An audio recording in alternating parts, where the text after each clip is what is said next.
वाहिगुरु जी का खालसा वाहिगुरु जी की फतेह। सभी देवी देवताओं की कोटि कोटि प्रणाम, सभी साधु संतों की कोटि कोटि प्रणाम। दोस्तों,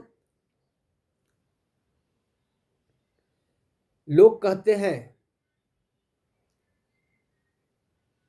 कि माता पिता भगवान होते हैं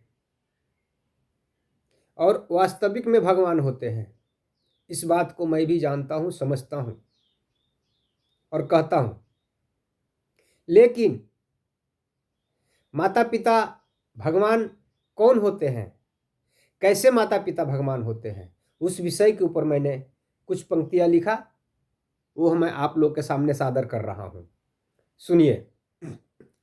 जन्म दिया तू चार, एक तरफा क्यों फिर प्यार, ऐसा माँ बाप होते हैं नरक भोगी मेरे यार।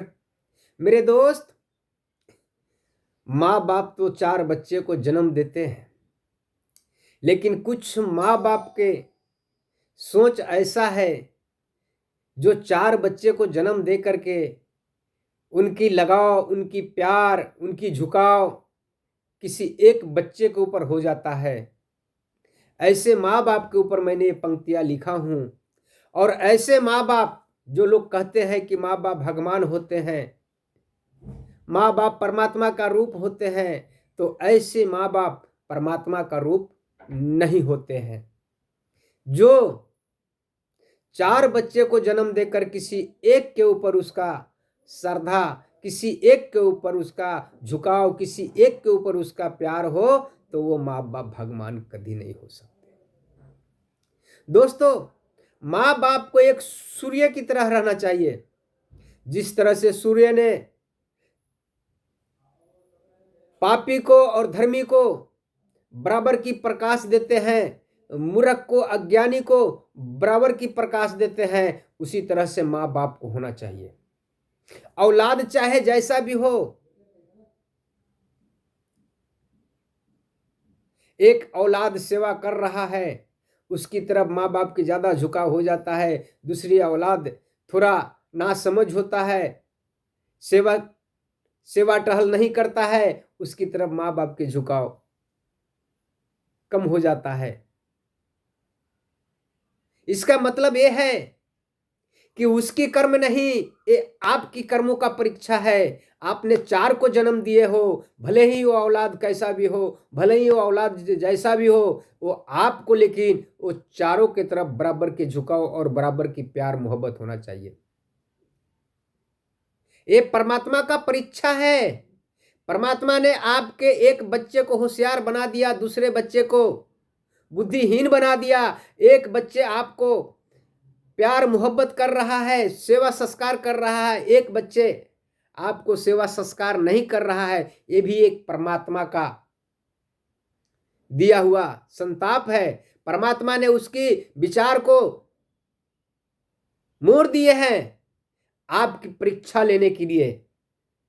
ये माता पिता का परीक्षा लेने के लिए परमात्मा ने एक ही गर्भ से चार बच्चे निकलते हैं और चारों का बुद्धि, विचार, सोच अलग अलग हो जाता है। परमात्मा ने चारों की बुद्धि, विचार, सोच अलग अलग कर देते हैं। ये उनकी कर्मों का फल मिलता है। लेकिन इसका मतलब ये नहीं, परमात्मा ने कर्मों के हिसाब से ही सबकी सोच विचार अलग अलग करते हैं, लेकिन इसका मतलब ये नहीं कि माँ बाप के अंदर भेद और भाव होना चाहिए अपने बच्चे के लिए, अपने बच्चों के लिए। बच्चों को, चार बच्चों को जन्म दिया तो माँ बाप का कर्तव्य बनता है चारों बच्चों के ऊपर बराबर का निगाह रखने के लिए, चारों बच्चों के ऊपर बराबर का प्यार मोहब्बत रखने के लिए, चारों बच्चों को बराबर का प्यार मोहब्बत के निगाहों से देखे। ये माँ बाप की कर्तव्य होता है। ये ऐसी माँ बाप जो सूर्य की प्रकाश होते हैं, जो सूर्य की तरह होते हैं, सूर्य की प्रकाश की तरह होते हैं, ऐसी माँ बाप वास्तविक में भगवान होते हैं। और ऐसी माँ बाप को वास्तविक में भगवान की दर्जा देना चाहिए। लेकिन यदि चार को जन्म दे दिया और एक के ऊपर उसकी ज्यादा श्रद्धा और लाड़ प्यार चले गया और बाकी 3 को छोड़ दिया, वो माँ बाप कभी भगवान की दर्जा नहीं प्राप्त करता है। वो उल्टा वो माँ बाप ऐसे नरक के भोगी होते हैं, उनको स्वर्ग में जगह नहीं मिलता है। भले ही औलाद यदि नालायक निकल जाता है तो औलाद को परमात्मा ने बेमुख कर देते हैं, लेकिन माँ बाप भी यदि बेमुख हो जाता है, 4 को जन्म दे करके और एक के तरफ यदि उसका झुकाव हो जाता है, तो परमात्मा ने माँ बाप को भी सजा के प्रमाण दिए हैं। परमात्मा ने माँ बाप को भी सजा देते हैं, वो भी नरक के भोगी होते हैं। तो दोस्तों, इतना ही कह के मैं अपना वक्त समाप्त कर रहा हूँ। हर माँ बाप को जितने बच्चे उनके हैं सभी के ऊपर बराबर का प्यार, दुलार और स्नेह रखे। ये परमात्मा का यही कर्तव्य और हुक्म है। इतना ही कह करके मैं अपने वक्त को समाप्त करता हूं। परमात्मा यही चाहता है, परमात्मा कहता है कि मैंने उसकी बुद्धि विनाश किया, मैंने उसको अलग अलग सोच विचार दिया, लेकिन तुम अलग अलग बिना भाव करने वाले कौन होते हो? तुम तो चारों का जन्म दिया है, तेरे लिए तो चारों बराबर है।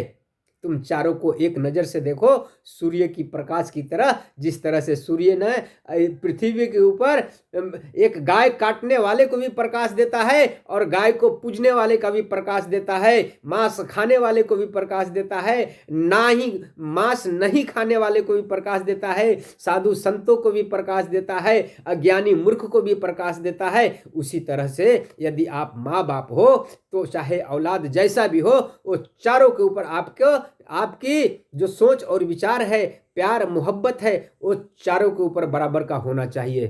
दोस्तों, मैं इतना ही कह के अपने वक्त को समाप्त कर रहा हूँ। ज़्यादा कुछ बोला होगा तो इसके लिए आपसे क्षमा मांगता हूँ।